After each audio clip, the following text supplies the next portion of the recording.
Hi అండి. YouTube ప్రేక్షకులకు నమస్కారం అండి. ఈ వీడియోలో మరుగుమందు ఎలా తయారు చేస్తాము, ఏ విధంగా పెడతాము, ఎవరికి పెట్టాలో అది చెప్తామండి. మరుగుమందు అనేది 2 రకాలు. మొదటిది పౌడరు, రెండవది లిక్విడు. మరుగుమందు ఎవరికి పెట్టాలంటే భార్యాభర్తల మధ్య సమస్య కానీ, అత్తాకోడల మధ్య సమస్య కానీ, ప్రేమికుల మధ్య సమస్య కానీ, మీకు ఇష్టమైన వాళ్ళు దూరం ఉన్నారు అంటే వాళ్ళకు కూడా పెట్టొచ్చండి. ఎవరికి పెట్టినా మన దగ్గర వచ్చేటట్టు చేసుకోవచ్చు, మనం వశపరుచుకోవచ్చు. మరుగుమందుని ఏ విధంగా పెట్టాలి అంటే పౌడర్ని అన్నంలో, కర్రీస్లో, జ్యూస్లో, స్వీట్స్లో పెట్టవచ్చు.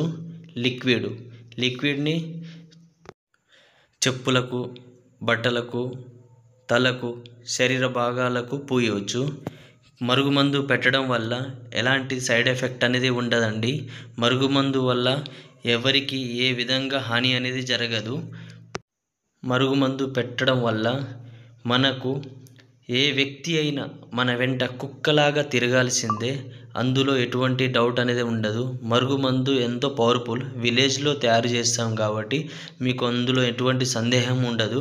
మరుగుమందు ఎవరికైతే కావాలి అనుకుంటున్నారో పైన గురువుగారి నెంబర్ డిస్ప్లే పైన ఇచ్చామండి.